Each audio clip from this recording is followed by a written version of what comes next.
Bienvenue pour cette tchatch autour du film Des Apaches de Nassim Hamaouche. Alors beaucoup d'entre vous ont eu l'occasion de voir des films précédents de Nassim ici à Jindou. Comme je le disais hier, c'est déjà une petite histoire, hein, pour ne pas dire une longue histoire, puisque Nassim, je crois que tu es venu ça devait être en 2004, 2003, je ne sais plus, pour ton premier film, qui était un court-métrage qui s'appelle De l'autre côté. Ensuite, nous avons montré Quelques miettes pour les oiseaux. De l'autre côté était une fiction. Et je le précise parce que Quelques miettes pour les oiseaux était un film tourné en Jordanie. Et c'était un film documentaire. Et puis ensuite, il y a eu Adieu Gary, ton premier long métrage en 2008. Mais tu es revenu entre Adieu Gary et Des Apaches avec, il y a 2 ans, un film tourné en Kabylie avec ton père qui s'appelle En terrain connu. Et là, nous étions revenus au cinéma documentaire. Quand tu étais là il y a 2 ans pour En terrain connu, l'idée du film des Apaches, elle était déjà là et déjà là depuis un moment. Ça a été très compliqué de faire ce second long métrage. Est-ce que tu peux en parler un petit peu? Et comment tu analyses ça parce que on le dit, hein, enfin bon, le deuxième long métrage, c'est peut-être plus dur à faire que le premier. J'ai mis 6 ans, ouais, à faire ce deuxième film, enfin ce deuxième long métrage de fiction. Alors où partir pour la difficulté Alors il paraît que les deuxièmes films sont toujours plus durs à faire que les premiers ou que les troisièmes, je sais pas, on verra. Moi j'ai une théorie un petit peu là-dessus, c'est que je me dis que quand tu fais un premier film, tu mets un point sur la carte. Et puis bon, bah, si ce point est remarqué, vu qu'il y a beaucoup de films, c'est déjà une bonne chose. Moi, ça avait été le cas. Et qu'ensuite, le deuxième film, pour faire une droite, il faut au minimum 2 points, quoi. Et que je pense que le deuxième film, tu mets une autre croix et que tu indiques une direction, en tout cas passagère, provisoire, mais que cette direction peut être plus ou moins acceptée par les financiers, enfin, pour aller vite. Donc je pense qu'il y a déjà, pour la difficulté, en disant, donc, la question est tellement vaste sur ce qui pousse à... Enfin, qu'est-ce qui fait qu'un film est plus ou moins dur à faire.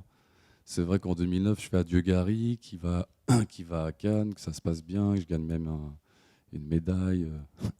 Donc les choses se passent très bien, il y a une critique unanime, les entrées suivent. Donc c'est vrai qu'il y avait une sorte de... J'avais 32 ans, il y avait un truc un peu porteur, où les gens étaient plutôt confiants sur la rapidité avec laquelle j'allais enchaîner, disons, un deuxième film. Et puis c'est vrai que j'ai mis 6 ans.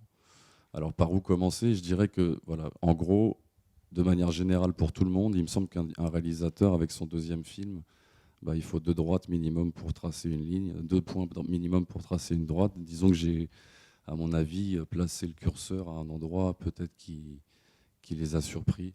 Voilà, ils s'attendaient peut-être à ce que j'aille dans un autre endroit, peut-être. Donc il y a déjà, à mon avis, cette question-là, qui est à mon avis, relative à l'ensemble des personnes qui font un deuxième film et qui indiquent une direction à leur travail. Ensuite, il y a des éléments factuels, contextuels, qui regardent chaque réalisateur. Et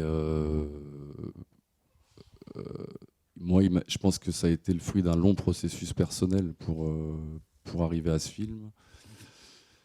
Il se trouve aussi que, bon, bah voilà, on va pas faire de la fausse pudeur. J'ai perdu aussi le comédien principal du film 4 jours avant la sortie. Donc, Adieu Gary, Yasmine Belmadi qui jouait le rôle principal, qui avait déjà joué dans mon court-métrage en 2003. On avait commencé le geste ensemble, il y avait une grande complicité. J'avais besoin de filmer son visage comme quelque chose. Enfin, c'était plutôt une sorte d'évidence entre nous, une grande confiance. Et c'est vrai que ça m'a choqué, quoi. Il est mort juste avant d'un accident. La sortie du film, c'est une sortie qu'on n'a pas vécue ensemble. C'est des choses que j'ai mis du temps en fait à intégrer. Ça a été choquant. Tout était mêlé, quoi. Une sorte d'euphorie de sortir un film qui marche bien. Et puis en même temps, la perte d'un ami, du comédien principal, tout ça était très compliqué. Donc je crois que j'ai pas été très bien, en fait. J'ai quand même écrit vite, mais j'allais pas bien. Et puis j'avais projeté aussi le personnage sur lui, de manière un petit peu automatique, comme un modèle. Et c'est vrai que quand j'ai fini le scénario, à qui proposer ce film, c'était devenu une question qui était compliquée. Alors ensuite, j'ai réussi à le proposer, ce film, à des comédiens qui ont décliné aussi les propositions. Les producteurs ont commencé à se décourager, donc j'ai quitté la production qui avait développé le film, ce qui n'est jamais très bien. Ensuite, j'étais pas très bien, donc j'ai rien fait pendant peut-être 2 ans. Et ensuite, j'ai essayé de me bouger, quoi, pour faire exister ce film qui est resté 2 ans dans un tiroir. Et voilà, il a fallu trouver d'autres productions, etc. C'est pas évident. Donc ça a été très compliqué. Ouais. Mais je pense que le spectateur du film le sent bien, que la proposition, et pour ceux peut-être qui ont vu Adieu Diary, mais même peut-être en général, que la proposition a sa singularité, son audace, que tu disais, pas là où on t'attendait peut-être, des partis pris quand même assez forts et sans doute assez déroutants pour certains spectateurs. Donc ça, effectivement, c'est pas rien. Mais ce que j'ai envie de dire et rappeler, c'est que effectivement, le film, il est là et que tu n'as pas lâché. Même si tu dis que tu n'as rien fait pendant 2 ans. Et que ça, je dirais que ça, c'est la condition sans doute, d'un artiste en général, d'un réalisateur, si on parle de cinéma, voilà, cette volonté, tout simplement, pour malgré tout, même quand c'est à 2 doigts de lâcher, de continuer. Bah, disons que oui, ça a été très intéressant, cette période finalement, avec le recul, que je quitte à peine. C'est pour ça, parce que le film est sorti il y a un mois. Il y a quelque chose d'extrêmement aussi violent là-dedans. Je sais que même ici, j'ai été un petit peu désagréable avec des gens que je croise tous les ans, qui sont venus rapidement me dire alors, on fait un petit truc, il y a un entretien et tout ça. Puis je les ai un peu renvoyés chier. Parce qu'il y a une sorte de violence à tout ça qu'ils ne comprennent pas. Et j'aimerais même m'expliquer là, en fait.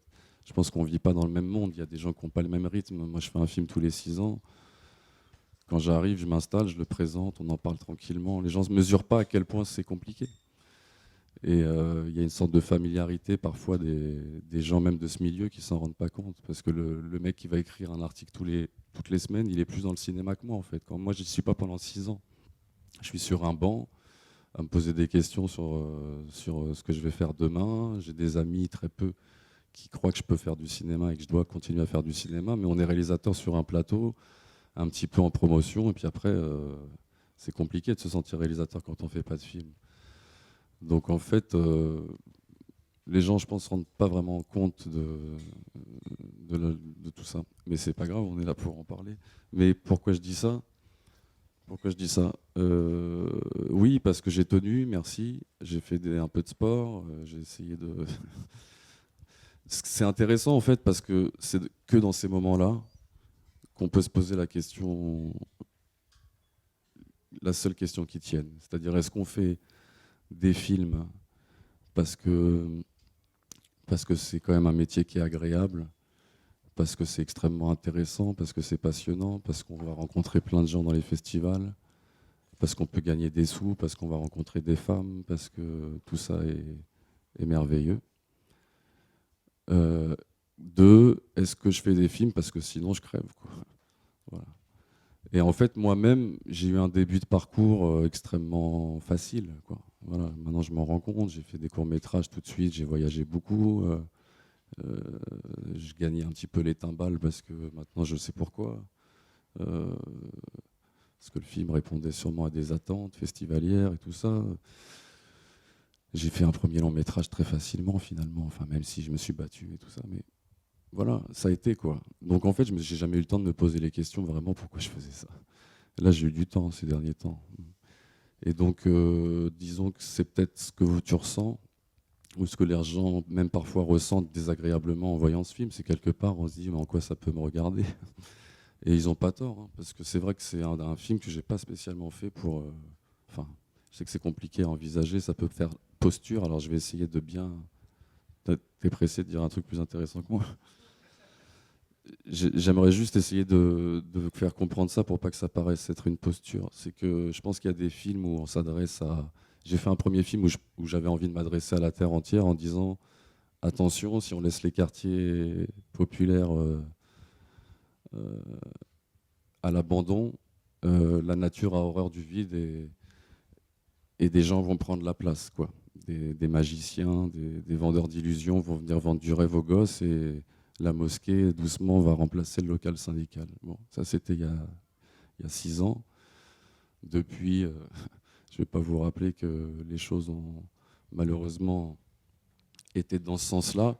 Donc je pense que j'ai perdu certaines illusions sur la capacité d'un film à informer ou à tirer une quelconque sonnette d'alarme.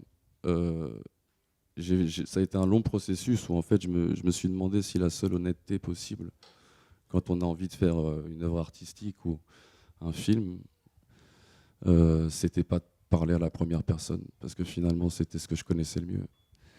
Et c'était aussi la seule chose que je puisse donner complètement, sans faux semblant, disons.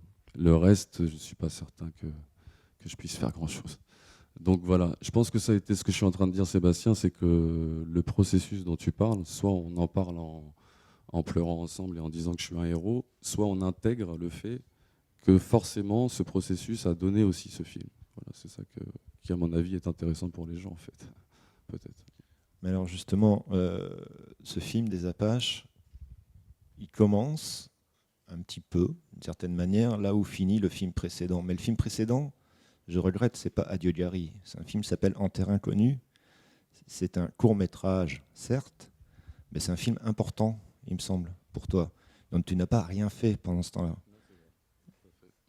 Non, j'ai fait, c'est tout à fait. J'ai fait un film avec mon père, donc, où je me mets en scène avec mon père, quoi. C'est de la mise en scène. Donc je suis acteur. C'est la première fois que je passe devant la caméra, enfin, devant, ouais. Et je fais un film avec mon père, ouais, où c'est une sorte de fouille archéologique, peut-être un peu psychologique, qui est psychologisante, qui peut être aussi peut-être un des travers de ce film pour certains. J'entends. Mais voilà, c'est vrai que j'étais par là, quoi. J'avais besoin de creuser ces derniers temps. J'avais besoin de creuser, ouais. Et tu démarres par là, le film. Est-ce que des Apaches, c'est l'idée première? Bon, ça c'est évidemment une question très schématique de dire idée première, mais il n'empêche que l'idée de cette communauté kabyle qui part du village Kabylie et qui travaille en France, et selon effectivement l'organisation que tu as expliquée, et qui se transpose dans les bars de Belleville du 20e arrondissement, là il y a l'idée de montrer ça, de raconter ça. Est-ce que ça fait partie des Non, mais ça, c'est premières idées de scénario? Ouais, ça c'est plutôt simple, mais franchement, en gros, quand on s'amuse à... Bon, bah moi, il se trouve que j'aime bien les cafés, donc je passe beaucoup de temps dans les cafés. Et c'est vrai que qu'en passant du temps dans les cafés kabyles du 20e, on se rend compte petit à petit qu'en fait, c'est un formidable endroit de cinéma au sens le plus séduisant du terme, c'est-à-dire qu'il y a des gueules, des visages, des rites et des sortes d'habitudes, de traditions qui sont extrêmement cinématographiques. Et c'est vrai que de la même manière que Scorsese ou machin, ou des grands exemples comme ça, il n'y en a pas que lui, ont filmé certains Italo-Américains aux États-Unis avec beaucoup d'affection, en même temps de la distance et tout ça. Ben voilà, Scorsese est d'origine italienne, il n'y a que lui qui pouvait faire ça, il nous l'a donné à voir et depuis on se dit ah, c'est magnifique. Moi je me suis dit, nous aussi on a des gueules, c'est pas la mafia internationale mais c'est presque, au niveau local. Et en fait, c'est pas du tout la mafia. De l'extérieur, on peut avoir ce fantasme, mais en fait, quand on va de l'intérieur, c'est des commerçants. Enfin, ça m'amusait, en fait. Très honnêtement, je savais que c'était très séduisant et que j'avais envie de donner à voir, en l'occurrence, une communauté que je connais bien, sous son caractère, sous mon regard, quoi, à la fois un peu ironique, mais aussi, j'avais envie de donner à du savoir aussi, voilà, sur des gens qu'en fait, que je pense plein de gens croisent tous les jours et sans savoir tout ça. Donc ça, déjà, évidemment que c'est le côté un peu documentaire du film qui est le plus séduisant et en général c'est là-dessus que les gens accrochent quand ils accrochent. Mais ça, si tu veux, pour être très honnête, rapidement c'est devenu... Coppola, il disait un truc justement pour rester sur l'exemple italo-américain, il disait quand je fais un film, je mets toujours une recette de cuisine, comme ça si le film est raté, on peut pas me dire que j'ai fait le film pour rien, parce qu'au moins dedans il y a une recette, tu vois. Donc c'est vrai que quand tu regardes des films de Coppola, il y a souvent dans Le Parrain, il explique comment faire des pâtes bolognaises, il faut mettre un peu de vin. C'est vrai que d'un coup tu vois un mec expliquer à l'autre, et c'est vrai. Et d'un coup il dit comme ça, si jamais on me dit ouais ton film c'est tellement de la merde qui sert à rien, Lui, il peut dire non, il y a une recette de cuisine et voilà, au moins. Alors moi, en gros, je compare un petit peu la démarche, toute proportion gardée, mais disons que dans la malice un peu de l'image, que tout ce que je donne à voir sur la communauté kabyle, c'est la recette un peu bolognaise, si les Kabyles me passent l'expression. C'est-à-dire que bon, on peut pas me dire que le film sert à rien, parce que si vous avez appris 2-3 trucs sur les Kabyles, déjà, bon, bah, c'est bien. Voilà. Ça, c'est fait. Et en plus, c'est un peu séduisant. Ensuite, moi, ce qui m'intéresse en tant que réalisateur, en tant que personne qui a envie de faire des films, c'est la forme, quoi. C'est la forme du film, c'est une tentative formelle, etc. Donc moi, Mais ça c'est déjà présent dès le prologue, en fait, cette forme, cette recherche. peut-être, ouais, peut-être. Moi, disons que ce que j'ai essayé de faire, c'est des confusions temporelles, des histoires que vous avez dû saisir, des trucs où, voilà. Disons que voilà, j'avais envie de m'amuser, mais le cinéma, c'est aussi un petit peu un jeu de, comment dire, je ne saurais pas dire le mot. Il faut être un peu malin aussi. C'est-à-dire qu'on sait ce qui va plaire aux gens. Les gens, les premiers spectateurs, c'est pas vous, hein, c'est ceux qu'il faut convaincre, c'est ceux qui ont l'argent. Donc si j'arrive en leur disant, voilà, je vais faire un truc un peu bizarre, il y a 3 personnages, on ne sait pas vraiment qui est qui, au bout d'un moment, personne ne va rien capter, tout va se mélanger, on ne sait pas si c'est la mer, si c'est le truc et tout. J'ai mis du temps aussi à faire ce film parce qu'il y avait ça comme discussion. C'est-à-dire qu'à un moment donné, concrètement, on se retrouve avec des gens qui doivent vous donner de l'argent, qui n'ont pas compris le scénario. Mais c'est pas grave, il n'y avait pas quelque chose à comprendre, il faut sortir de ce malaise aussi. Parce que c'est quelque chose qui est sur le papier, qui est compliqué en plus à faire passer sur le papier. Et c'est des gens à qui il faut expliquer, quoi. Et expliquer ce que vous ne savez pas du tout ce que ça va être, c'est compliqué, ça se voit. Parce que moi, je fais des films pour voir après ce qui va se passer. Et je suis là pour en parler. Je ne suis pas sûr que tout ce que je voulais faire fonctionne. Moi, en fonction des différents visionnages, j'ai des impressions différentes. Enfin, tu vois, j'entendais parler tout à l'heure Marie Vermière sur le fait qu'elle avait envie que ses films soient ses expériences. Je m'inscris complètement là-dedans. C'est-à-dire, effectivement, pour moi aussi, c'est vivre 1 heure et demie d'expérience. Par définition, une expérience, on ne sait pas tellement si ça marche avant de l'avoir tenté, mais on est dans un monde où on a envie de il faut leur dire ça va marcher. Ça va, c'est sûr. Il faut me donner 2 millions et ça marche. Mais ça, il faut être en forme, quoi. Voilà. Donc, j'ai pas toujours été au top de ma forme pour leur dire t'inquiète Coco, donne, ça va marcher. Puis ils demandent plus de développement. Donc voilà, je sais pas. En gros, la communauté kabyle, c'est la sauce bolognaise. Le reste, c'est ma sauce à moi. Et en fait, il faut faire passer un truc un peu en contrebande, quoi. Tu leur dis voilà, sur les Kabyles, ça va être super, c'est Scorsese. Le reste, je sais pas, ça va bouger. Mais ça, la voix off très, je dirais, très Ça distanciée, tout inscrit ça, un on a truc l'impression que bon, voilà, ça c'est fait. Mais bon, ouais, on a parlé. Maintenant, je crois Ouais, que ouais, voilà. les gens ont des choses à dire, j'imagine, réagir à ce que Nassim vient de dire ou intervenir sur le film. Allons-y. Je crois qu'on vous a bien entendu. Le monsieur demandait d'où vient le titre du film, pourquoi des Apaches. Des Apaches, c'est parti d'une photo familiale que j'ai toujours vue dans le salon de mes parents, où j'avais ma grand-mère qui ressemblait comme ça à une sorte d'Apache, parce qu'elle était toute elle était comme la dame dans le film, là, la vieille, tatouée, vous savez, ces tatouages tribaux comme ça qui m'impressionnaient, parce que je me suis toujours senti proche et très éloigné de cette femme, sachant que je venais de par là, ça m'a toujours un peu fasciné. Puis petit, je la prenais pour une indienne, c'était un peu ça. Et après, on peut dériver ça de 20 000 manières. Il y avait les Apaches de Bastille, de Belleville à l'époque aussi, au début du siècle. Et puis j'avais fait Adieu Gary sur une sorte de référence au cow-boy, mon premier film. Donc je me suis amusé à faire la suite, quoi. Vous avez parlé d'un point à un autre, parfois peut-être de bifurcations qui ont peut-être mal été comprises, mais en ce qui me concerne, moi je trouve qu'il y a une certaine continuité, du moins entre les 3 films que j'ai vus, c'est-à-dire Adieu Gary, En terre inconnue et et des Apaches. C'est d'abord le chic que vous avez pour trouver des décors qui sont pas mal du tout en ce qui concerne l'usine ville désaffectée qui était et le musée Guimet avec son jardin, c'est pas mal. C'est une chose. Et d'autre part, on retrouve une même atmosphère de poésie et de réalisme poétique un peu, on peut retrouver une référence Carnet-Prévert, pourquoi pas, mais aussi ce qui m'a interrogé là-dedans, c'est en fait la position que vous aviez par rapport à la caméra.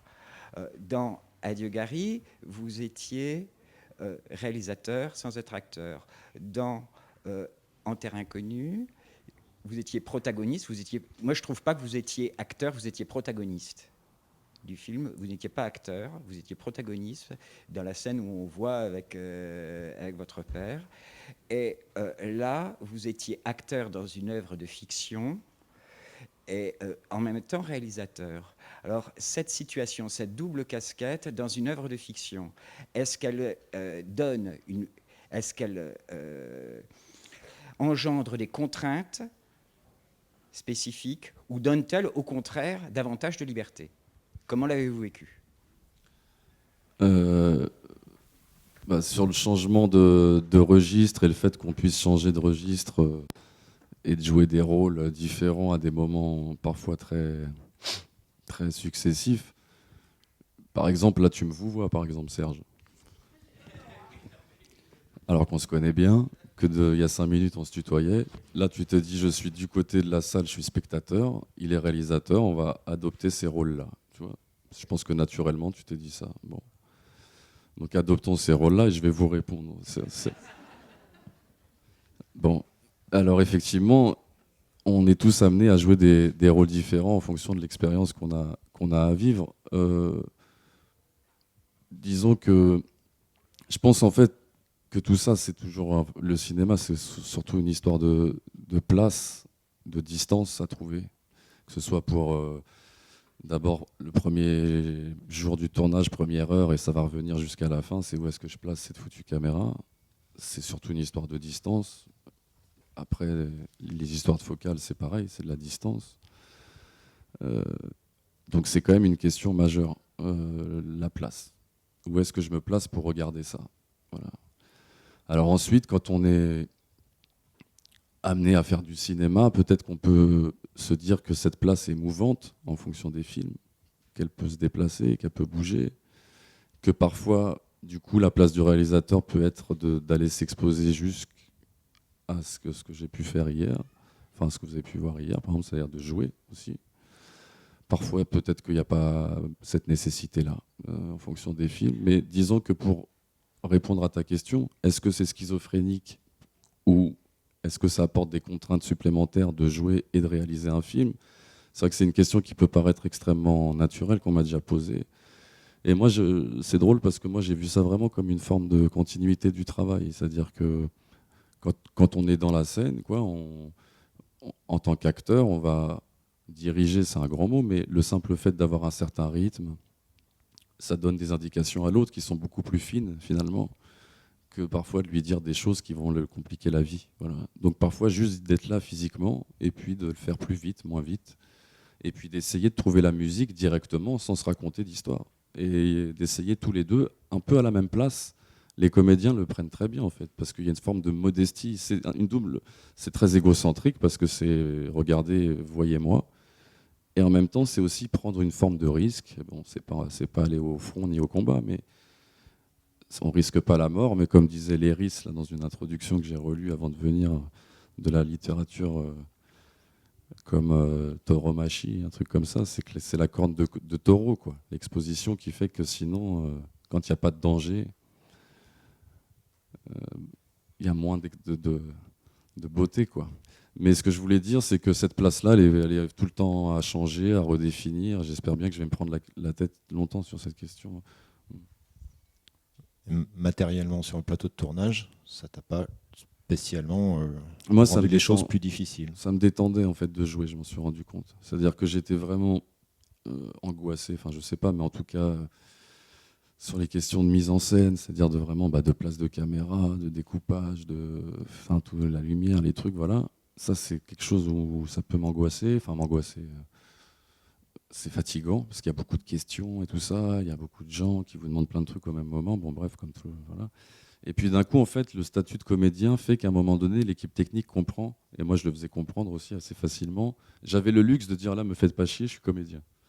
Et c'est super agréable en fait. C'est-à-dire qu'ils vous laissent tranquille d'un coup, parce que dans un milieu, on vous laisse jamais tranquille. C'est-à-dire juste que ça tourne parfois, même les gens qui sont un peu maladroits, mais techniquement, enfin, je veux dire, ça se fait pas trop, mais parfois ils vous parlent pendant la prise. On est rarement tranquille quand on est réalisateur. C'est-à-dire qu'on n'est pas du tout le spectateur du film qu'on est en train de faire. Bon, peut-être tant mieux, mais parfois on aimerait l'être plus, ou avoir plus d'espace, justement de tranquillité, quoi. De ne pas avoir à répondre à une question, quoi. Et là, en tant qu'acteur, parfois je leur mettais la barre, quoi. Je faisais tout ce que je considérais avoir à faire pour qu'ils soient sur le bon chemin. Et après, je leur disais, faites pas chier l'acteur, quoi. Voilà. Non, c'était pas si simple. Mais j'avais une sorte du coup de repos que je m'accordais. Donc moi, de jouer, ça me reposait en fait. C'était un peu contradictoire. Sachant que dans ton casting, tu n'avais pas que des inconnus comme toi. Hein. Ouais. Tu avais des... Bah, pour faire du cinéma aujourd'hui, c'est plus simple d'avoir des gens connus aussi. C'est que ça fait partie des difficultés. Mais quand ta première question, elle est tellement... Oui, oui, il y a des gens connus, ouais. Mais moi, j'aime bien les gens connus, hein, ça me gêne pas. Hein. Parfois, ils sont pareils que les inconnus. Ils peuvent être sympas. Non, mais le fait de se retrouver devant André Dussolier, quand on n'a jamais joué comme toi, voilà, bon, je crois que ça nous traverse l'esprit de se dire, bon, faut assurer. Ouais, mais bizarrement, en fait, c'est beaucoup plus simple. Voilà. C'est-à-dire que quand on a quelqu'un comme ça en face, il y a une sorte de musique, il est rodé. Enfin, je veux dire, on peut pas être faux. Il y a un truc dans la scène qui souvent fait rire un peu les gens et tout ça du petit déjeuner quand il arrive, qui fait une incursion dans ma cuisine. Moi, je fais rien. C'est du chant contre chant. J'ai rien à faire, quoi. Le mec, il fait son numéro entre guillemets. Mais comme quand je dis numéro, c'est au sens de numéro comme un trapéziste. J'ai une sorte de forme d'admiration pour mais c'est lui qui met du rythme. Le texte que je lui ai donné est super long. Il se débrouille bien, quoi. Et moi, j'ai rien à faire. Le tien est plus court. Le mien est plus court. Ouais. Je me suis donné des trucs plus simples à faire. J'ai pas fait de cascade. Je parle lentement. Enfin, comme je sais faire, quoi. Ce qui était le plus compliqué pour moi en tant que comédien, c'était les plans où on devait me filmer seul. Parce que tu n'avais pas donné la réplique. Voilà, parce qu'il n'y a pas quelqu'un d'autre à regarder. L'autre, tu te dirigeais un petit peu, en quelque sorte aussi. Bah, l'autre, avec qui au moins on peut faire semblant qu'on ne fait pas tout ça juste pour la caméra, mais il faut qu'il y ait un truc qui existe, quoi. Là, c'est vraiment, a priori, on te filme toi, et c'est plus dur de faire semblant que ce n'est pas le cas. Ça pose un problème différent. Tout d'abord, j'ai trouvé la transition entre le documentaire au début, style documentaire, et puis l'histoire à Paris, un peu maladroit. Est-ce que vous avez pensé à d'autres manières d'introduire cette information? Deuxième question, est-ce que le petit garçon était la mise en abîme de la vie du personnage principal? Au niveau de la première question, qui est à la fois une réflexion, mais il y a une forme de question. Est-ce que j'ai pensé à d'autres formes d'introduction? Non, parce pourquoi est-ce que vous avez choisi cette forme? J'entends. Ce que vous appelez maladresse, je l'ai déjà entendu. Moi, c'est une sorte de volonté un peu ironique, mais qui n'a pas dû être saisie par tout le monde, de commencer le film. Moi, ça m'amuse beaucoup, en fait, parce que du documentaire, j'en ai fait. Comment vous dire? Et je pense pas avoir fait des documentaires qui soient aussi cucu que ce que je fais au début. C'est extrêmement didactique, pédagogique. J'aurais pu filmer un truc comme sur la pêche à la truite, ça aurait été la même chose, mais c'est volontaire. Mais ça se voit pas forcément. Moi, ça m'amuse beaucoup de commencer un film comme on commence un film comme National Geographic, ou le commencerait. Parce qu'en fait, c'était la volonté de dire qu'on peut expliquer l'histoire et filmer les gens comme ça. C'est-à-dire qu'on peut expliquer, vous savez, quand dans 200 ans, votre vie individuelle, la mienne, ce sera peut-être un peu différent parce que j'ai fait des films. Bah oui, mais c'est la sueur et les larmes de tout à l'heure, ça a un prix, et ça sera peut-être ma seule vengeance sur la dureté de faire ce métier. Mais ce que je veux dire, c'est qu'en gros, on va passer dans l'histoire de manière commune et majoritaire. C'est-à-dire que un tel sera vu comme les instituteurs à l'époque à la campagne, ce ne sera pas l'autre, les artistes, machin, les ouvriers. Les expériences individuelles seront, celles qui resteront seront uniquement celles des artistes, des écrivains, de ceux qu'on parlait à la première personne. Les autres passeront dans la majorité et dans les statistiques. Et on peut faire une explication humaine historique, sociologique, par les statistiques, ou comme le documentaire animalier, on peut. C'est comme ça que je voulais je dis on pouvait raconter cette histoire comme ça. Les Kabyles, dans leurs montagnes, ils sont gentils, machin, ils font de la démocratie et tout, voilà. On comprend. Et c'est une façon de parler des Kabyles. Et puis d'un coup, en s'approchant de l'intime, de la fiction, ce que vous appelez une maladresse, il me semble que c'est une volonté, en tout cas de ma part, dans la fabrication, de faire une rupture très nette entre une façon qu'on pourrait avoir de raconter la vie de certaines personnes et la façon que j'ai choisie, c'est-à-dire la fiction. Et que là, cette transition est forcément, en tout cas, maladroite, c'est le mot que vous avez choisi d'utiliser, je dirais brutale, je dirais presque caricaturale. Et ça, je l'assume, cette transition qui n'est pas forcément faite pour être fluide. C'est-à-dire que d'un coup, on va s'occuper de la marge, on va s'occuper de l'individu dont on n'a rien à foutre, l'exception. Moi, je l'appelais le signe noir, Samir, parce qu'il y a eu un ouvrage d'un économiste qui s'appelait Nassim Nicolas Taleb, qui a été connu parce qu'il a prédit, entre guillemets, la crise des subprimes aux États-Unis. Parce qu'il disait, en gros, lui, c'était un statisticien. Et il disait, c'est intéressant parce qu'en général, l'histoire moderne, on l'étudie par rapport à ce qu'on connaît, par des statistiques. Et donc, on essaye de prédire l'avenir avec ces statistiques. Or, l'histoire, en général, n'évolue que grâce à des accidents, des choses qui n'étaient pas prévues. Donc, on va avoir un problème. Et il prend l'exemple des subprimes. Il dit, par exemple, c'est un tout petit truc aux États-Unis. Je vais vous parler d'un truc. On n'en parle pas parce que c'est minoritaire. Et bien ça peut nous péter à la gueule. C'est arrivé. Il a été connu à ses dépens pour cette question, sur cette question-là. Moi, je crois que la vie et l'histoire n'avancent que grâce à des accidents. Samir, c'est un accident de l'histoire. Il n'aurait pas dû être là. Il est accidentel, il est à côté. Ben, c'est peut-être lui qui va faire avancer l'histoire. Parce qu'à la fin, il est affranchi de sa communauté, il a fait un enfant avec quelqu'un qui ne vient pas de sa communauté, il s'occupe de cet enfant et il retourne dans la masse vers les autres, sans les regarder pour ce qu'ils sont censés être, mais il va essayer de les connaître vraiment. Et je pense qu'à la fin, c'était la même volonté de reprendre un peu de recul, c'est-à-dire de refinir comme j'ai commencé. C'est-à-dire, regardez, on peut les revoir d'en haut et dans la masse comme des animaux, mais c'est pas grave. On a fait le cinéma, il me semble que c'est une petite démarche où on fait un zoom pour reparler de distance et de place. Où on dit, moi j'ai envie de la raconter à cette place-là, l'histoire, ça me regarde.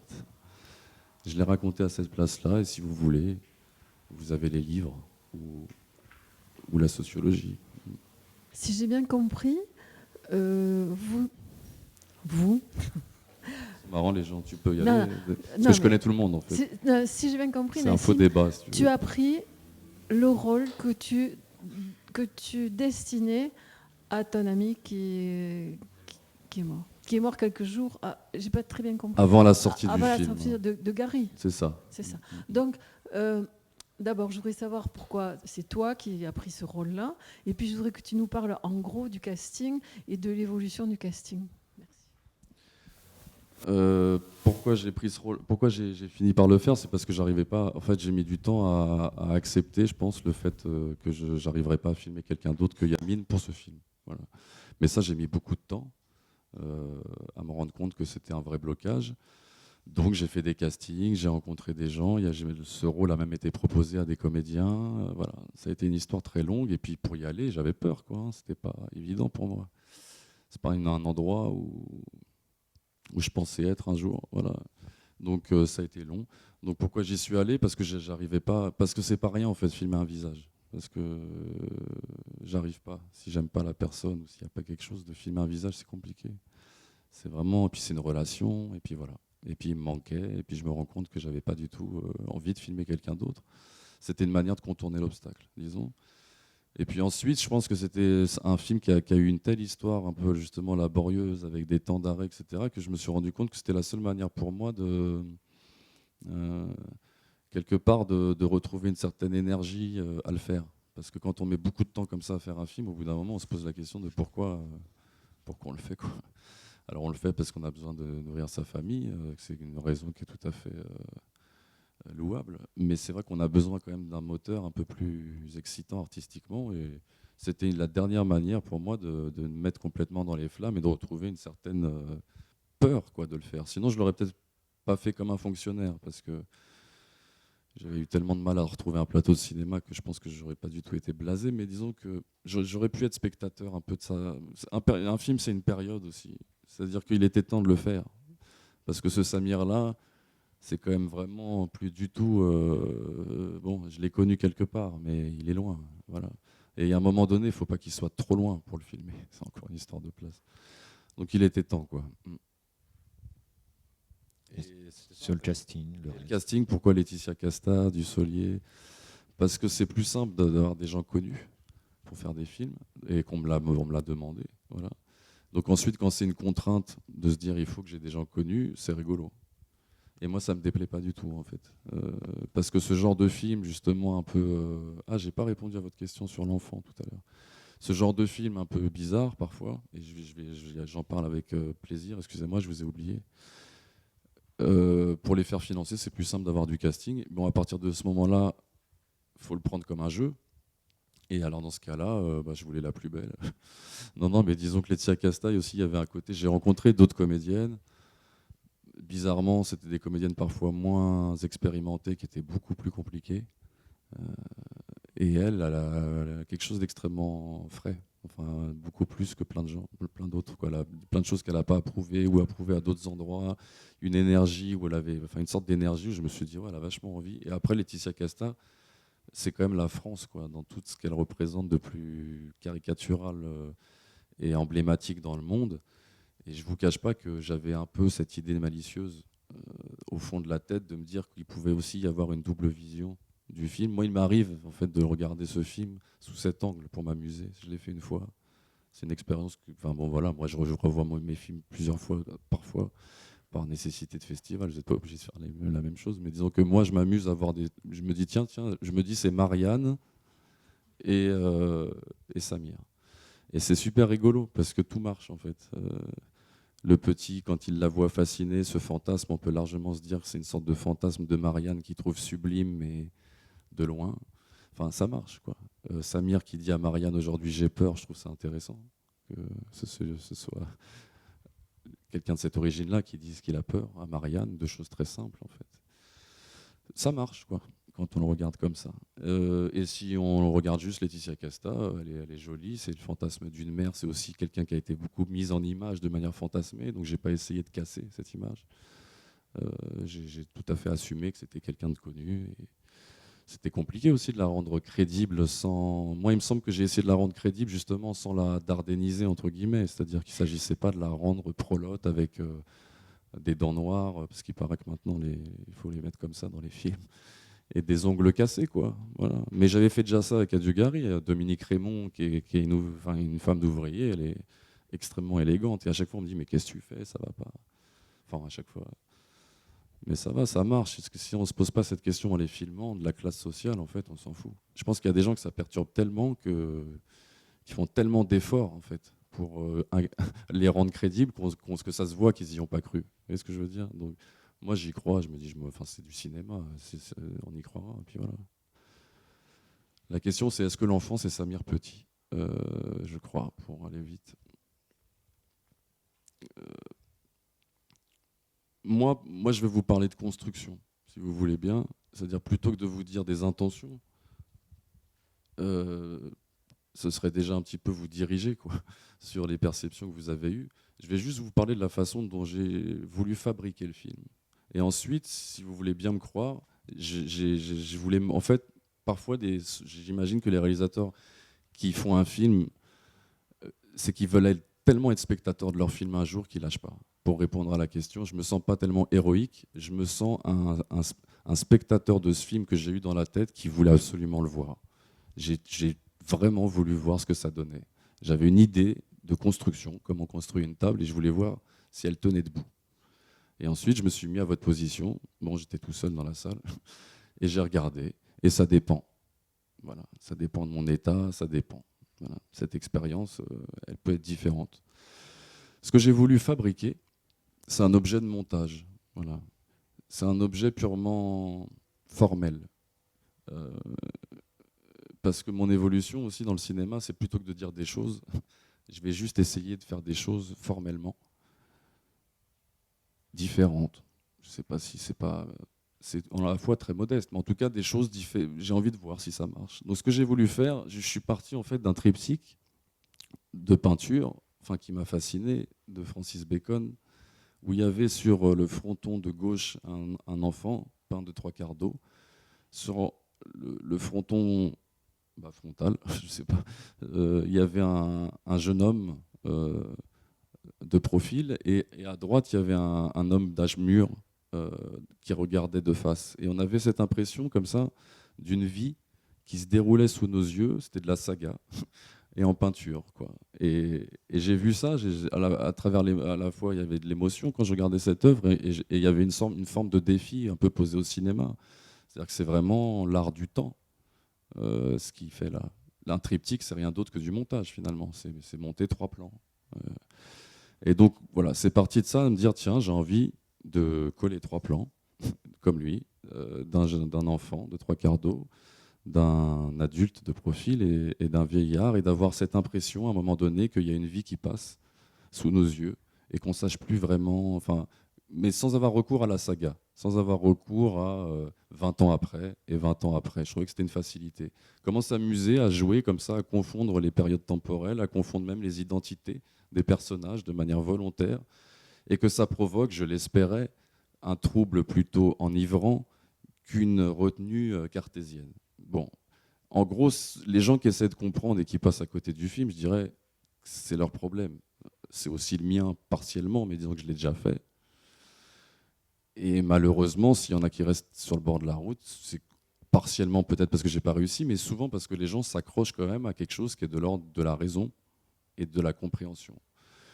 Parfois, certaines personnes, parce qu'elles ont fumé un joint, bu un verre, ou parce qu'elles sont de bonne humeur ce jour-là, se sont laissées aller dans ce film, et il y a des bonnes surprises quand on se laisse aller. Voilà, c'est une forme d'expérience. Moi, ça dépend des jours. Il y a des fois, j'ai pas envie en regardant le film, et je fais putain, c'est qui, mais je croyais que c'était le même. Et puis d'autres fois où je me dis, ah, c'est drôle, on s'en fout, en fait. C'est un peu le même. C'est aussi une histoire de reproduction, c'est-à-dire les choses se reproduisent toujours un peu d'une même manière. On est toujours confronté à des choix peut-être pas si différents en fonction des âges.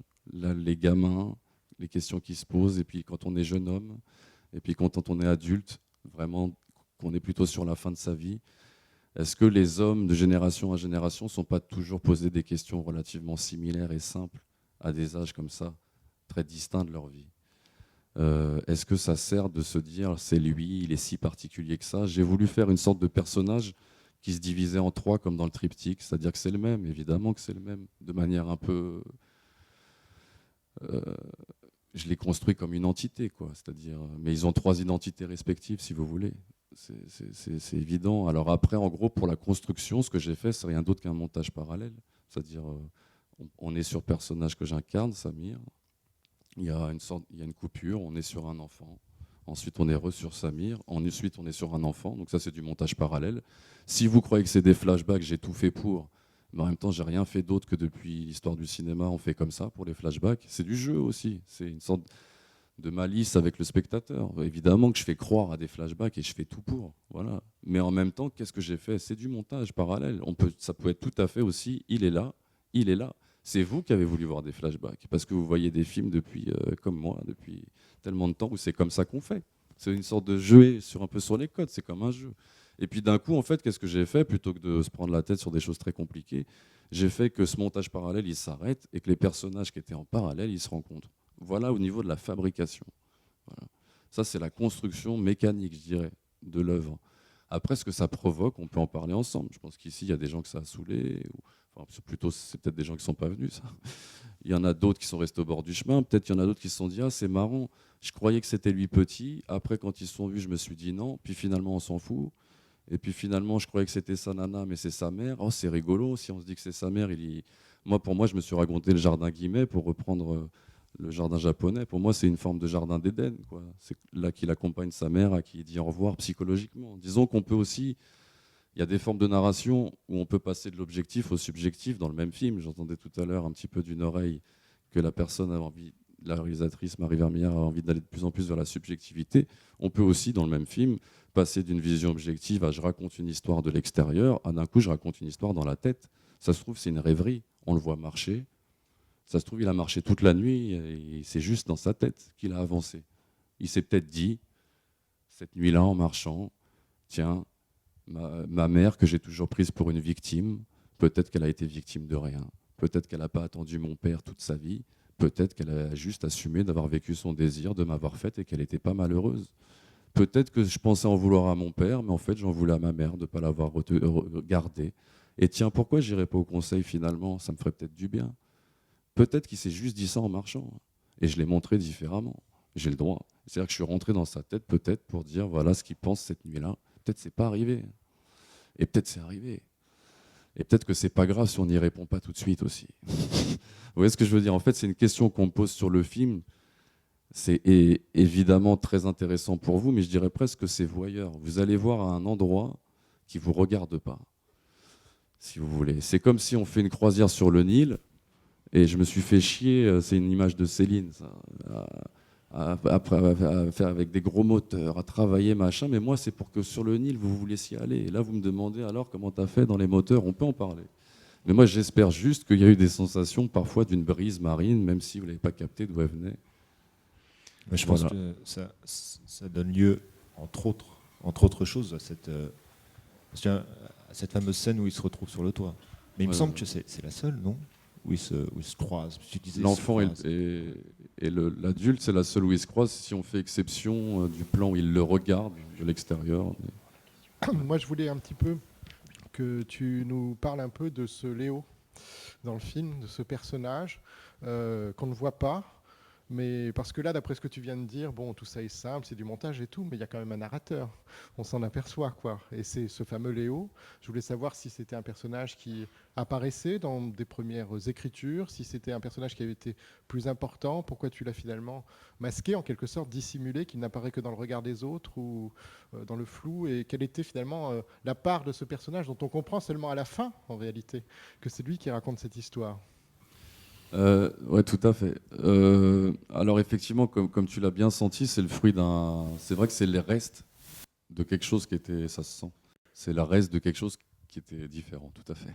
Donc en fait, au début, il est quand même très seul, ce type, Samir là, et j'avais quand même envie qu'il ait un copain, mais un copain physique pour que le film soit un peu plus solaire, parce que là, c'est quand même un mec qui va pas très bien, qui est tout seul tout le temps. Bon, moi, j'avais envie quand même qu'il ait un pote à la maison. Au début, il était avec un colocataire, un peu comme Un monde sans pitié, j'avais ces références-là. Ça donnait une sorte d'humour de temps en temps entre deux, un peu de galériens. Lui, on le voyait tout le temps écrire à la maison. Il se confiait un petit peu à Samir et en fait, on le voyait écrire. Samir lui disait alors ça avance ton truc. Il le foutait de sa gueule parce que le gars, il finit jamais un scénario, machin. Et puis c'était une relation comme ça où Samir se disait tiens, j'ai vu mon père aujourd'hui. Ça me fait bizarre, enfin 2-3 petits trucs où en fait ça lui permettait un peu d'exprimer déjà des ressentis et puis d'avoir un copain et puis d'avoir un petit peu un truc un peu plus que ça puisse permettre de détendre le film à des moments quand même sinon un peu noirs. Et encore une fois c'est une histoire de casting, c'est que je crois que je suis très j'ai pas réussi à trouver. En fait je voulais donner ça à un réalisateur. Voilà, j'avais envie de faire un geste, de donner ça à un réalisateur, d'avoir un copain réalisateur. Je voulais avoir un copain réalisateur dans un film, vu que j'en ai pas dans la vie. Et quelqu'un qui est présente ici, qui a toujours l'art de la formule, Jade, m'a dit mais si t'as pas d'amis, t'as pas d'amis. Donc assume. Et là je me suis dit ouais, peut-être qu'elle a raison, faut assumer. Donc je me suis inventé un ami qui était plus une silhouette, parce que je l'ai demandé à 2 copains qui ont décliné. Donc il y a Alain Gomis qui n'a même pas répondu, le salaud.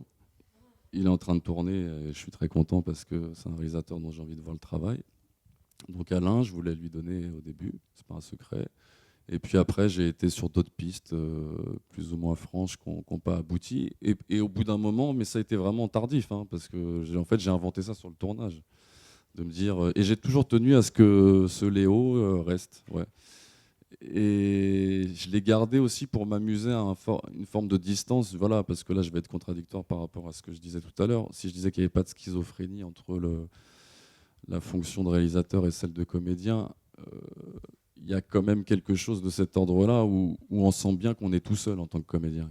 C'est-à-dire la seule fois où j'ai senti une sorte de, c'était pas une contrainte, mais un sentiment très spécial, c'est d'être en tant que comédien tout seul. C'est-à-dire personne ne vous rassure. La contradiction, ce que tu disais, par exemple, Quand tu dis est-ce que tu étais impressionné devant André Dussolier, la vérité c'est qu'André Dussolier, il te demande tout le temps s'il est bien. Il flippe. C'est ça l'histoire. Et toi, tu es en face de lui, tu réalises c'est que ton deuxième film, finalement, c'est ta première fois que tu joues, tu vas te taper une scène avec lui, et lui, il est flippé de pas être bien. Alors, il faut le rassurer, le pépère. Tu vois. Donc, si tu veux, tu as autre chose à faire que de flipper pour toi, tu n'as pas le temps. Le mec, il faut t'occuper de lui tout le temps. Et à un moment donné, vers la fin, il s'est dit, Nassim, je crois que j'ai oublié un truc, c'est parfois de vous rassurer. Vous êtes pas mal, il m'a dit. Mais ça, il me l'a dit avant de partir, quoi. Salut vieux, et j'ai plus de nouvelles. Voilà. Je sais même pas s'il a vu le film. Je pense pas. Parce qu'il tourne tout le temps, mais je comprends bien, il a une boulimie de tournage et c'est très beau. Non, mais tout va bien. Mais ce que je veux dire, c'est qu'en fait, les comédiens ont besoin à un niveau qui est différent, mais vraiment, qu'il y ait quelqu'un qui leur dise t'inquiète pas, tu fais pas le guignol pour rien, tout se passe bien. Moi, j'avais personne pour me dire ça. Donc c'était spécial. Voilà. Donc si je parle de cette schizophrénie relative et de Léo, c'est qu'en fait, c'était aussi une manière de dire à l'autre, t'es où ?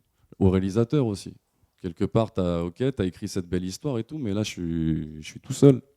Ça m'amusait en fait d'avoir une sorte de discussion avec le réalisateur que j'étais aussi en tant que comédien, mais il n'y a pas de réponse au bout du fil, quoi. Maintenant, c'est ton problème. Je me suis fait un truc comme ça, et je pense qu'on sent que c'est des scories de quelque chose qui est d'une longue histoire. Et ça me plaît aussi de garder comme ça les traces. C'est pas grave parce que je crois que ça embête pas tellement les gens. Et puis moi, ça me garde une histoire de mon histoire, quoi, disons. Enfin, je crois. Maud, est-ce qu'elle va me vous voyez, Maud ? Non, certainement pas. Oui, j'ai vu ton film 2 fois. Volontairement, la deuxième fois, parce qu'à la première, j'ai été très troublée, perturbée par le réalisateur et l'acteur qui se superposaient. Et puis comme je te connais un peu, en plus, il y avait Nassim qui entrait dans l'histoire. Alors, il y a des moments qui te sont très personnels, il y a des techniques qui te sont très personnelles. Ta voix, j'y peux rien, c'est pas Samir, hein, c'est Nassim. C'est vraiment très Nassim, avec ses façons de projeter et de retenir son discours. Alors, est-ce que tu as pensé à l'influence que ça pouvait avoir sur le spectateur, même si c'est peut-être un souci moyen pour toi, et en particulier cette scène au musée Guimet, enfin dans les jardins, quand tu dis que tu as peur de ceci, comment as-tu, avec ce que tu avais préparé, est-ce que tu avais fait le dialogue, et quelle était la part de Nassim là-dedans ?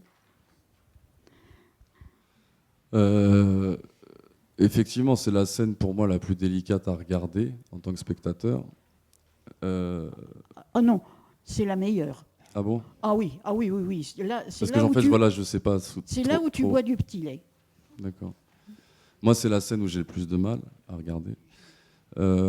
Et pour parler encore de la fabrication, comme ça on n'est pas dans l'affect, sinon les discussions s'attendent toujours après à l'anecdote, est-ce que c'était sympa et tout ça. Je te parle de la façon de fabriquer le truc parce que finalement on s'en fout de mon ressenti.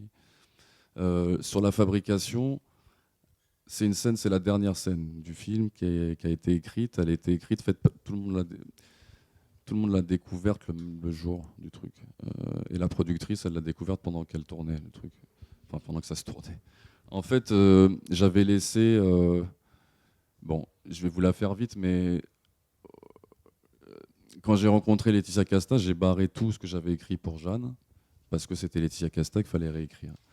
Et vu que j'avais quand même un petit peu peur de la façon dont ça pouvait se passer avec elle, parce qu'au milieu d'un planning pas possible, entre ses photos je sais pas où et machin, elle te dit oui, et puis après tu la vois pas pendant 4 mois, et on se repointe le jour du tournage et c'est une catastrophe, je peux pas bosser comme ça. Donc je voulais absolument la tenir pas loin, impliquée. Donc j'ai dit tiens, tu veux pas qu'on écrive ensemble, ce qu'elle a pris elle pour une sorte de faveur exceptionnelle. Du coup on s'est vu plein de fois et on a écrit un peu ensemble. Donc ça c'était une façon, et en plus elle m'a aidé parce que moi je savais pas comment par exemple aborder une fille, moi je sais pas spécialement faire. Enfin, vraiment. Et elle était sur des trucs simples. Tiens, je peux te parler de tes ongles au début, parce que souvent les femmes elles regardent les mains. Enfin, en fait, elle est dans un truc très pragmatique où, bon, ok, les ongles, allez, hop, hop, hop. Et à un moment donné, je lui ai dit, bon, il faudrait quand même que Jeanne se dévoile, parce que je l'ai montré volontairement avec l'enfant comme une mère fantasmée. Euh, et je voulais qu'on la voie en tant que femme à un moment. Donc je voulais qu'en fait, au début, la faire parler, elle, beaucoup plus. Et c'est Laetitia, parce que c'est aussi quelqu'un qui n'a pas d'ego mal placé sur un projet. C'est bien des gens qui ont été stars à 15 ans, parce qu'après ils se détendent, ou alors ils deviennent fous. Elle s'est détendue. Donc elle n'a pas d'ego mal placé, elle m'a dit, moi j'aimerais bien que Samir se livre, parce qu'en fait il ne parle jamais de lui. Pendant tout le film, il ne parle pas de lui. Ce serait bien qu'il parle de lui. Mais j'ai dit, mais non, en tant que réalisateur, j'ai dit, mais non, non, non, il faut que ce soit toi. Elle a un peu insisté. Elle m'a dit, mais tu veux pas parler de toi? Vraiment? Et je me suis dit, tiens, qu'est-ce que je peux écrire, quoi? Qu'est-ce que je voudrais dire aujourd'hui, quoi? Et donc je me suis retrouvé chez moi, dans mon studio, enfin là où je travaille, la veille du tournage, hein, à me dire, tiens, qu'est-ce que j'aurais envie de dire aujourd'hui? C'est pas demain, c'est pas. Et ça m'intéressait de me dire, c'est intéressant le cinéma quand il y a un truc qui va se tourner demain, qu'il y a une caméra qui va être braquée sur vous, qu'est-ce que tu as envie de dire? Qu'est-ce que tu as envie de dire? C'est bizarre, hein? Voilà. Et donc ce soir-là, j'avais envie de dire ça, mais c'était ce soir-là, vraiment. Et le lendemain, encore un peu. Et le jour d'après, plus, parce que je l'avais dit. Donc quand je vois ce truc-là, il y a quelque chose qui est un peu spécial. C'est pour ça que je dis ça. Je dis, putain, il a peur de tout, celui-là, ça me paraît un peu ridicule. Et en même temps, j'avais besoin de le dire ce jour-là. Donc c'est comme ça. C'est aussi ça, peut-être, le côté documentaire d'un film. C'est que parfois, c'est ça. C'est que c'était ce jour-là, j'avais envie de dire ça. C'est pour ça que ça me fait toujours beaucoup rire, moi, les divisions documentaire, fiction, film expérimental. Je pense que tous les films sont des expériences, déjà de les tourner, ensuite de les voir, que tous les films sont des films, et puis qu'ensuite, tout film est documentaire, forcément, oui, bien sûr. C'est la part documentaire du film, le musée Guimet, les belles lumières et le dialogue. Non, mais vraiment, je suis sérieux, c'est la part documentaire sur Nassim. Alors, est-ce que j'avais l'impression de projeter, je sais pas quoi, j'ai pas bien compris. Est-ce que j'aurais la conscience de l'influence qu'aurait ma place de réalisateur? C'est ça, la double casquette, la confusion entre le côté, est-ce qu'il raconte vraiment ce qu'il a dans les tripes ou est-ce que c'est un personnage? Un petit peu pour aller vite, je sais pas. C'est pour comprendre la question, moi. Oui, non. Là, je te fais, je reconnais en toi le réalisateur, et à coup sûr, c'est pas tes tripes que tu lances comme ça sur le pont du musée du jardin. Par contre, c'est vrai que je me suis posé la question de l'écriture de cette scène parce qu'elle était très très personnelle, très très chargée d'émotions, je pense. Et que dans le cadre, c'était, je sais pas moi, c'était onirique. Je l'ai écrite un peu comme ça au dernier moment. Alors, ouais. Mais l'écriture, c'est pas que les mots. Donc il y a aussi toute cette mise en scène au sens de la mise en espace, la mise en décor, la mise en lumière. Donc oui, on peut improviser au niveau des mots, on n'improvise pas à ce niveau-là. Alors je pense, et puis là je peux citer toutes les scènes du film. S'il y a cette part aléatoire dans les mots, il me semble qu'il n'y en a pas. Non, j'ai voulu faire un film où c'est marrant ce que tu dis, parce que c'est vraiment une volonté très tôt. Je me suis dit, tiens, j'aimerais bien essayer de faire un film, c'est peut-être son défaut aussi, mais où je contrôle tous les cadres, où tout est hyper précis et hyper simple. Et ce que j'avais dit à l'opératrice, Céline Boson, c'est que quand on allait faire un découpage, si en un plan, s'il y avait un plan, pardon, je vais essayer d'être clair, si on pouvait raconter en un plan ce qu'on avait imaginé en deux, c'était celui en un qui était la meilleure solution. Toujours aller vers le plus simple. Parce que moi, j'ai souvent lu des trucs d'artistes qui, à la fin de leur vie, disent à la fin, j'ai voulu épurer. Et le plus dur à faire, c'est les choses les plus simples. Donc je me suis dit, quitte à pas être trop vieux, autant commencer tout de suite dans la simplicité. Ça, je vais gagner du temps. Non, mais vraiment, parce que je me suis dit quand même, bon, non, mais pour être un peu honnête, je me suis dit peut-être que je vais, dans le contexte du cinéma français actuel, parce que je sais pas non plus une expérience de fou, hein, ce que j'ai fait. Je vous envoie sur des films de Buñuel, cet obscur objet du désir. Il y a deux femmes qui jouent le même personnage. Enfin bon, bref, on va pas commencer à citer les films complètement barrés qui sont considérés ou pas pour des chefs-d'œuvre, mais je veux dire, il y a eu quelques tentatives dans l'histoire du cinéma bien plus audacieuses que celle-ci. Il se trouve juste qu'on est dans un contexte très difficile, où il y a un formatage réel des films, et que la plupart des réalisateurs, pour faire leurs films, s'adaptent, ils ont leurs raisons à ce formatage. Pas tous, mais beaucoup. Il y a des raisons à ça, la télé, bon, ouais, c'est un autre débat. Il se trouve que j'ai tenté juste de faire quelque chose d'un tout petit peu différent. Hein. C'est pas si compliqué, mais que c'est compliqué quand même de le faire avaler. Donc je me suis dit juste que, étant donné que j'essayais un truc un peu différent, fallait pas trop forcer la mule sur la mise en scène. Je voulais quelque chose d'extrêmement simple. Pour moi, c'est une expérience de montage. C'est pas une expérience virtuose de mouvement de caméra, de mise en scène à l'intérieur des plans. Pour moi, en me disant, voilà, il y a des gens, j'avais lu un article de Bonitzer hyper pédagogique sur la mise en scène. Il disait, en gros, la mise en scène, on met un peu tout là-dedans et on ne sait pas trop ce que ça veut dire. Il dit, pour moi, les metteurs en scène, il y en a qui mettent en scène à l'intérieur du plan, c'est-à-dire sans parole, faire comprendre un sentiment sans parole. En gros, c'est quand même un peu de la mise en scène par des déplacements, des mouvements de caméra. Et donc ça, il disait, c'est plutôt Truffaut, pour caricaturer un peu, et la mise en scène par le montage. Et ça, il disait, en gros, c'est Godard. Voilà, il disait, en gros, on pourrait dire que la mise en scène, il y a ceux qui s'occupent du montage, de la construction de l'ensemble, et certains qui adorent construire à l'intérieur du plan. Certains font les deux. Disons que j'avais pas envie de forcer la mule. Voilà. J'avais plutôt pas envie de faire les deux, et de m'intéresser spécifiquement à l'expérience du point de vue du montage. Donc ensuite, que les plans soient les plus simples possibles, et éclairés comme des... Enfin, j'avais beaucoup la notion de portrait. C'est un film de portrait. C'est un film d'individu, on voit beaucoup de portraits. Donc c'était vraiment plutôt serré, plutôt des portraits, avec des couleurs plutôt chaudes. C'est beaucoup la nuit, il y a une forme de douceur, de protectrice aussi dans cette lumière. Moi, je suis assez fan de l'image du film. En fait. Et mais par exemple, moi, j'ai eu une très belle projection ici, je tenais à le signaler. Mais je veux dire, la scène qui est qui n'est pas qu'un plan, mais pas loin, où on voit dans l'entrebâillement de la fenêtre, de la porte, hein, quand le fils regarde sa mère. Si on regarde bien la géométrie de l'image, l'image est éclairée sur, je sais pas, 2/3 de l'image peut-être. Le reste c'est sombre. Enfin, voilà. Bon, ça, tu peux appeler ça de l'extrême simplicité si tu veux, mais enfin, à mon avis, c'est très compliqué. Bah, ça c'est l'opératrice. Hein, c'était une peintre. Ouais. Et ça, c'est aussi beaucoup de repérage. On a fait beaucoup de repérage. Les films fauchés, les films pas chers, de toute façon, c'est de la préparation. C'est-à-dire tout ce qu'on n'aura pas le temps de faire sur le plateau, vaut mieux qu'avant, il y ait le terrain préparé. Donc, en gros, les repérages, c'est quelque chose d'extrêmement important pour moi. Les décors, effectivement, moi, ça m'inspire. Enfin, j'aime bien les décors. Donc, par exemple, le décor de l'appartement que tu cites, effectivement, avant de chercher, moi, j'indique déjà au repéreur que ça ne sert à rien de revenir sans une vision possible du lit de l'enfant sur la perspective de la chambre de sa mère et où on la voit éventuellement passer, etc. Donc quand tu les envoies en repérage, ça fait un truc très limité où ils font la gueule, mais quand ils reviennent avec des photos, c'est intéressant. Alors tu vas pas avoir 20 000 trucs, tu perds moins de temps, mais tu vas avoir 2-3 trucs et après ça s'affine. Et en fait, il y a une mise en scène qui, si tu veux, qui est induite par le décor que tu as choisi. Donc c'est pas une fausse modestie, c'est que c'est juste un travail de repérage. Et ensuite, naturellement, le lieu, si tu veux obtenir ça, vaut mieux éteindre ça, éclairer ça. Ça, je dirais que c'est le talent de l'opératrice. Oui. Moi, je choisis des lieux, si tu veux, et des gens. Et après, ils se démerdent. Monsieur. Oui. Nassim. Je vous appelle monsieur dans la vie, vous. Ouais. Voilà. Non, moi, ma question, c'est sur la relation entre Samir et son père. Mais j'ai eu l'impression que la piste affective était écartée d'entrée de jeu. Est-ce que tu serais venu si j'étais pas venu ? Non. Voilà, ça m'a surpris. Voilà ma réflexion.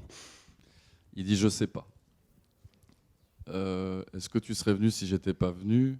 Est-ce que vous m'auriez su c'est le dialogue exact ? Il se vous voit. Enfin non.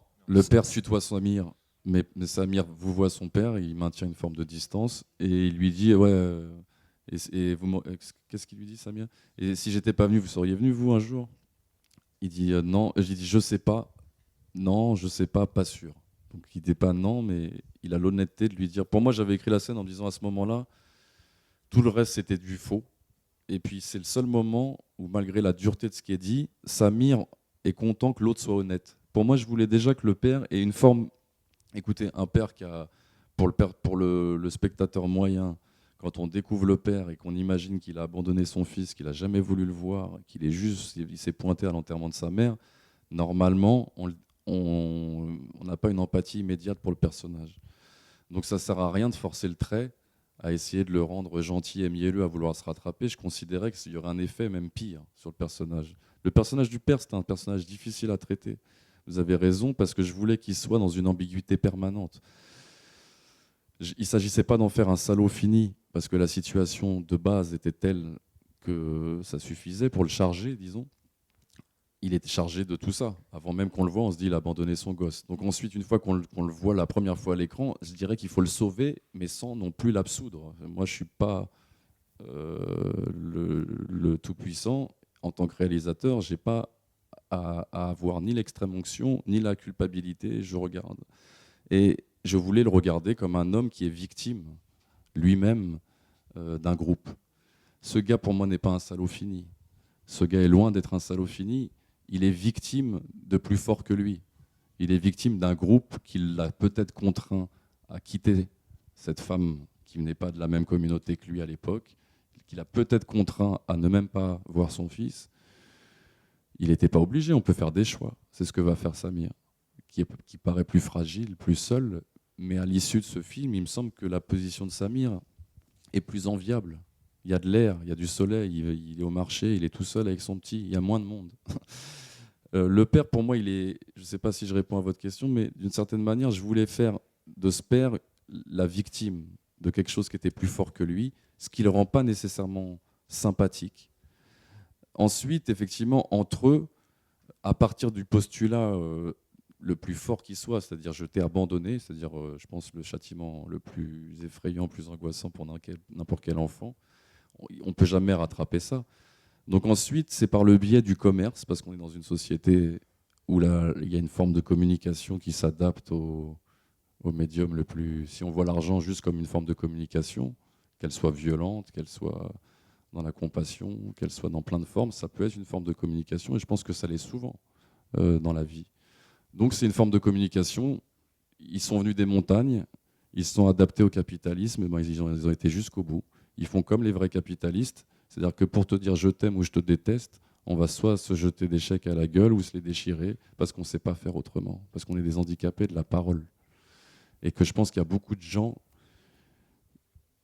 qui ont que ça comme moyen de communiquer. C'est ce qu'ils vont utiliser pour se rapprocher ou pas, c'est que du business, c'est d'une froideur absolue.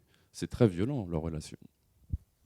C'est très très violent. Cette violence, moi, je la trouve concentrée dans une réplique terrible de la fin du film quand il lui demande de passer par l'escalier de service. Ah ouais, elle est ambiguë, cette phrase. C'est est-ce qu'ils veulent cacher des autres? Est-ce que jusque-là, il ne faut pas qu'il passe par l'endroit où passe tout le monde? Est-ce qu'au contraire, il veut lui montrer un endroit plus court? Je sais pas. Il voulait peut-être simplement lui dire des mots d'amour. Oui, mais je pense qu'il y a quelque chose. Il voulait lui dire, pour moi, quelque chose. Et il lui a dit, prends l'escalier de service parce qu'il a trouvé que ça. Moi, vous savez, madame, ce qui est drôle, voilà, ce qui est très juste, c'est que quand je dois dire quelque chose à Djemel pour jouer cette scène, enfin pour cette phrase, qu'il n'arrivait pas trop à dire, on ne s'était pas bien compris. Enfin, et je lui ai dit, en fait, c'est drôle, hein, je lui ai dit, on revient à des intentions très premières que j'avais oubliées sur le plateau. Je lui ai dit, en fait, tu dis Samir, comme si, et moi je lui dis, moi je vais me retourner en attendant, mais évidemment que tu vas pas me le dire, en attendant, excuse-moi, désolé, je t'aime, ou juste ça m'a fait plaisir, tu vois. Je lui dis, quand tu m'arrêtes, tu te dis que tu vas me dire ça, et le seul truc qui sort parce que tu es handicapé, c'est pas prendre l'escalier de service. Et voilà, pour la fabrication. Et ensuite, sur ce que ça dégage, c'est là où moi j'en parle pas trop, Sébastien. La violence dont tu parles, on m'en a parlé, d'autres ont vu ça comme la dame. Non, mais moi j'y vois la même chose. Comme intention, je dis à Djemel, là tu m'arrêtes parce que c'est pas possible qu'on se quitte comme ça, mais jusqu'au bout tu n'y arrives pas, ce qui fait une sorte de violence comme ça. Mais ce qui fait aussi que tu poursuis un tout petit peu le plan sur lui. Hein, voilà. C'est-à-dire ça c'est très important. C'est pour ça que moi je vois à la fois de la violence et tout l'amour que vous dites. Hein, et effectivement, Mais il est victime de ça. Quand il s'assoit abattu par tout le malheur du monde, c'est qu'il il se dit, à mon avis, j'ai foiré ma vie. J'ai bien de réussir l'affaire du siècle, mais Et peut-être que l'escalier service a une autre connotation. C'est un escalier qui est quand même dans l'intimité. de la famille, il n'y a que la famille Dans qui la le famille, prend. c'est Ouais. un message très fort, l'escalier de service. C'est pas prends l'escalier de service comme ça par hasard. C'est prends l'escalier de service parce que je ne sais pas te dire je t'aime autrement ou je suis content que tu sois là. Ouais, Donc, ouais. prends l'escalier de service. Tout à fait, tout à fait.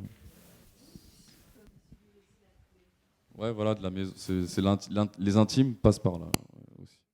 Je voulais dire que en fait, je trouve que cette tchatch là est très forte parce que en fait, moi, il y avait plein de trucs qui m'avaient échappé. Je me suis peut-être pas laissé porter par le film, tu vois, hier soir. Donc il y a plein de trucs qui m'ont éclairé. Je dis pas, enfin voilà, parce que je m'étais arrêté sur des effets de montage. Hein. Et notamment, j'avais cru au flashback et je me dis qu'il fallait pas que j'y croie. J'ai peut-être une fois trop aveugle en fait dans les images. Voilà. Donc merci de me retrancher, de me retirer un peu cette foi. Voilà. Mais ce que je voulais dire aussi, c'est que je m'aperçois à la lumière de ce que tu viens de dire, qu'en réalité, à la fin du film, et dans peut-être les 2 dernières séquences, hein, donc la séquence avec le père et l'épilogue, au fond, c'est un film sur la possibilité ou l'impossibilité d'être père. Et au fond, le film devient très fort à ce moment-là, quoi. Enfin voilà. Et je me dis que voilà. Enfin, la tchatch, ça sert aussi à ça, mais et à revoir le film en quelque sorte. Donc. Non, malheureusement, c'est un peu le problème. C'est vrai que j'ai l'impression, moi, de faire. Enfin, je suis tellement lent. Excuse-moi, Seb. Voilà, je voulais dire quelque chose. C'est que je voulais juste redire un ressenti, mais qui va peut-être vous faire hurler de rire, mais je vais pas avoir peur du ridicule. C'est que on met tellement de temps en fait à écrire dans un certain investissement mental. On met tellement de temps à préparer un film, à y mettre beaucoup, à faire ce que n'importe quel réalisateur devrait faire, mais on le met avec plus ou moins d'intensité, à travailler. Moi, je travaille beaucoup, j'essaie, voilà. Que quelque part, moi, je fais un film en me disant que les gens vont le voir 10 fois. Et je sais que c'est naïf, et voilà, j'attendais ça. Mais ce que je suis en train de dire, c'est que à la fin, il y a quelque chose d'extrêmement. Moi, j'ai fait un film où je me dis qu'il y a des passages secrets, que je fais toujours un film en me disant que j'ai envie de créer une intimité. J'ai tellement d'ego ou d'amour du cinéma ou d'amour pour ma propre personne, je sais pas, que je me dis que j'ai envie de créer une sorte de relation mystérieuse, unique, avec chaque individu qui va essayer d'avoir des passages secrets dans mon film, et que les passages secrets, par définition, ça se découvre quand on connaît très très bien la maison, et puis que d'un coup, sans faire exprès, on pousse un bout. Je mets tellement de temps à construire cet objet que je me dis que c'est un objet qui ne peut pas mourir en 2 semaines parce que les salles l'excluent. Parce que sinon, je ne peux pas continuer à faire ce métier comme je le fais. Si je me dis que vous allez le voir une fois, que vous allez dire tiens, j'ai pas trop compris, et puis toi, tu as aimé, ouais, ça m'a saoulé, bon, au revoir, comme dans la vie. Si je crois à ça, je fais autre chose. Donc je fais toujours des films avec des passages secrets et qu'il faudrait revoir 2, 3 fois, 4 fois. Il y en a très très peu qui me font ce cadeau, plutôt les proches. Et moi je sais que si vous le revoyez 2, 3, 4 fois, la 4e fois ça se passe super. Alors juste peut-être une dernière chose, parce que je pense que c'est lié à ce que tu viens de dire et à ces questionnements sur là où on en était, les questionnements du film. Non pas que tu nous parles de la musique, parce que ça serait trop long, mais tu t'es posé des questions sur le dernier morceau. Moi, j'adore ce morceau de piano. D'ailleurs, tu pourras citer le pianiste. Parce que c'est pas rien, le choix de cette musique sur cette fin de film. C'est quand même... Voilà, le générique est long, donc on a le temps de... Voilà. Bah moi, voilà, pour terminer, c'est vrai qu'on peut s'arrêter là où je commence. Je commence toujours un film en écoutant une musique. Ce qui me donne envie, c'est toujours quand il y a une musique, je me dis tiens, j'ai envie d'écrire un truc. Et de prendre la musique de fin de film, c'est joli parce que ce sera peut-être le début du prochain aventure. Ça commencera peut-être comme ça. Cette musique, pour moi, elle est à l'image un peu de ce que je voulais laisser comme résonance. Elle n'est pas venue tout de suite aussi. Ça a été une fin de montage. C'est-à-dire que c'est pas quelque chose forcément de guilleret, mais je pense qu'il y a de l'espoir dans cette musique. Il y a une sorte de petite ritournelle où, je sais pas, j'avais lu un truc là de Truffaut qui me plaisait beaucoup, qui disait qu'en fait le cinéma c'était peut-être plein de mensonges, mais qu'à la fin, un grand film, je dis pas que j'en ai fait un, je dis que ce que j'aimerais atteindre, c'est qu'un grand film, en général, il vous réconcilie avec la vie. Mais pas en vous disant que la vie est meilleure. En vous disant la vie, c'est ça, mais c'est pas si grave. J'avais envie de ça, plutôt de cette tentative-là dans la musique. C'est-à-dire pas un truc forcément guilleret, pas un truc plombant, mais un truc à dire, une sorte d'impression où on se dit à la fin, bon, la vie c'est ça, mais c'est pas si grave. Voilà. Et le pianiste, c'est un pianiste iranien qui s'appelle Peyman Zaidanian, que je trouve extrêmement talentueux. Voilà. Merci. C'est moi. Beaucoup. Merci.